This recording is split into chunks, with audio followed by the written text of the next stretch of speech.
She joins us now from the beautiful United States. Lovely to see you, mate. A bit going on in Washington today. Yeah, exactly right. You know, when you get the band back together, you got to make sure all the OGs are there. So, yeah, we had nice representation from the European Union.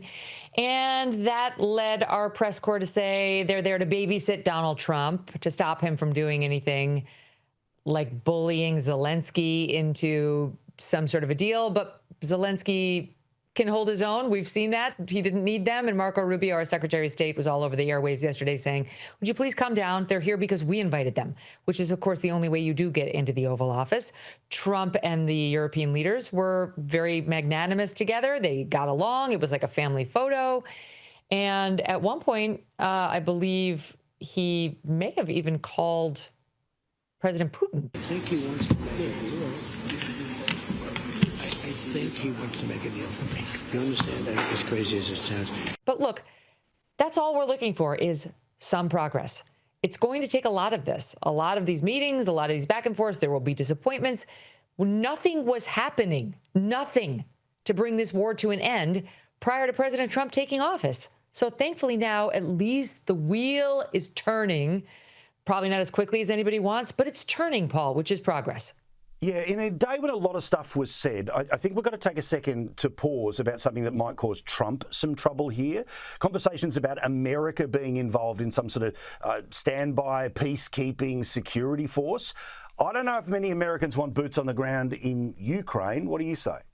No, not only no, hell no.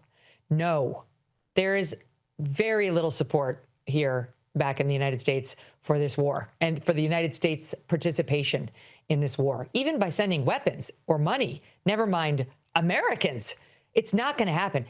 Even President Trump could not sell that to the MAGA base. I mean, they're already mad about a couple of other things he's done, and the goodwill is not there. So no, but European troops, sure. I mean, that's why we were told we were striking the whole land agreement with Ukraine, like we were going to have an investment in their minerals and their ore, and we were going to help mine it. And that was going to give us a vested interest there, which would allegedly deter President Putin from possibly launching another invasion in the future. Oh, wow, I don't want to tick off America. They've got investments there.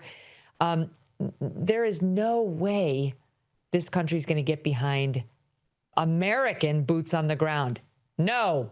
Now, I know they're not the story, but they tell the story. What about the garbage of the media in the past few days? Oh, Putin was given the red carpet treatment. Zelensky was given the side door treatment. This is just like sort of high school psychobabble gossip crap. Yeah, they have no idea how to conduct a negotiation that would lead to the end of this war. By the way, neither does Trump, but at least he has a lifetime of deal making and the power to actually do it. So why not let him do it the Trump way? I mean, this is just people obsessing for the point of obsessing. It's criticizing just for the sake of criticizing, just because it's their favorite pastime when it comes to this guy. There's no world in which Donald Trump, who is a showman, is going to invite another world leader, someone like Vladimir Putin over here, without putting on some sort of show with pomp and circumstance. No way. I have been to Donald Trump's celebrity apprentice events that had more red carpet and bunting than Vladimir Putin got. So by Trump standards, it was actually subdued. The whole thing was quintessential Trump. A red carpet, half for him, by the way, not just for Putin, but him, rhetorically sort of saying, look, I rolled out the red carpet for you. I'm treating you well. I'm treating you with respect, and I expect the same in return. And then, of course, the B-2 bomber coming across, amazing, great flex by Trump. Like, we're still the United States of America. Like, you saw what we did to Iran, right? We're not afraid to drop a couple bombs, and we're not afraid of military conflicts. So don't try to scare us like your other guy, Medvedev, tried to do a couple times, getting a little mouthy over the past 30 days on like, oh, we're going to move nukes nearby. Okay, you're not doing that. And then smiles and glad handing and appropriate like handshaking and hand on the back kind of moments with him behind the scenes, which the cameras caught. So it was vintage Trump. This is how he does it. Everyone else can just take a seat. Are you president? No, there's a reason for that. Stop it. What is he trying to do? He's trying to end a war. And what we have, instead of people saying, I appreciate the effort, is idiots like Lawrence O'Donnell, who's on MS Now, I'm sure we'll be getting to that, saying this is all just a distraction from the Epstein scandal. What Donald Trump will succeed at tomorrow is distracting most media attention from Donald Trump's involvement with his old friend, Jeffrey Epstein, the raper of children who said, "I was Donald's closest friend for 10 years. Now, Paul, it is true that Trump is very good at distracting from one scandal by creating another scandal. Managing to get Vladimir Putin over here and start a negotiation to end the Ukraine war is actually state business that needed to get done. I'm not sure how one gets to. It's all a distraction from Epstein, but that's just TDS talking, as is the obsession over the carpet and the, pomp and circumstance of last Friday. Yeah, I mean, how exciting is this new branding for the left-wing cable channel that even the parent company don't want anymore? MSNBC is now going to be called MS Now. It sounds like they've caught a terrible disease, like right now. I'm so sorry. Oh my God, it's a diagnosis they've received. That's awful. Doesn't sound like the call letters for a cable news channel. At best, it sounds like maybe like they're in menopause now. I don't know, like PMS or like some sort of lady condition that they have.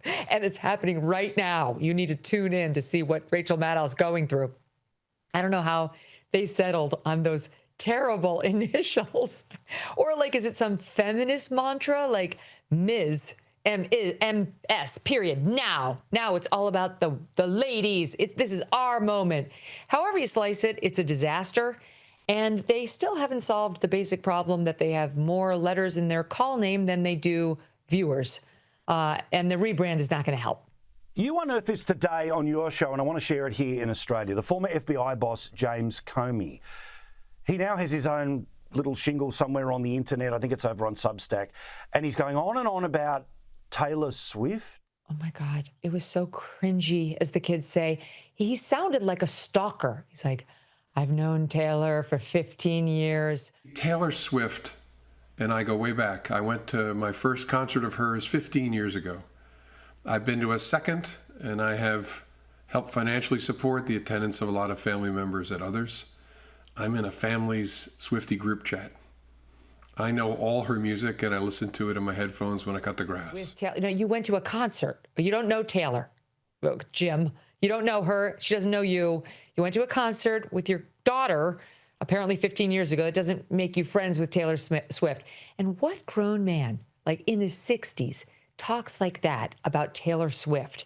It was just creepy. It had like all the cringe of like a weird molester type. Not saying he's a molester, just saying it had the cringe of a molester type. It was very weird. And who that is in their 60s actually looks up to Taylor Swift as like their role model and was like quoting her song lyrics as the thing he thinks about to really help get him through the day. And the essence of his weird post online was, we can't let our bullies get into our heads to the point where we become bullies. And while he's saying this, he's referring to Donald Trump, that elderly man with whose makeup covered in the Oval. Okay, so that's a personal insult. You're mocking his looks, his personal appearance, which one could argue is what a bully does, Jim. And secondly, like when he was at the FBI, he was actively working to ruin the Trump presidency. It's all coming out now how heavy-handed he was on it, how they didn't have the evidence, how he was fine suggesting they did anyway. He understood he would be ruining the Trump presidency and possibly getting Trump in criminal trouble. He didn't care at all. And now he wants to lecture us about bullies? Not to mention his little stroll on the beach a month ago where, just apropos of nothing, he stumbled upon these shells that read 8647. And, for some reason, he was just moved to post that online. And it only even came to his attention what that could possibly mean when the internet responded, gee, 86 is kind of like a mob or FBI term for taking somebody out.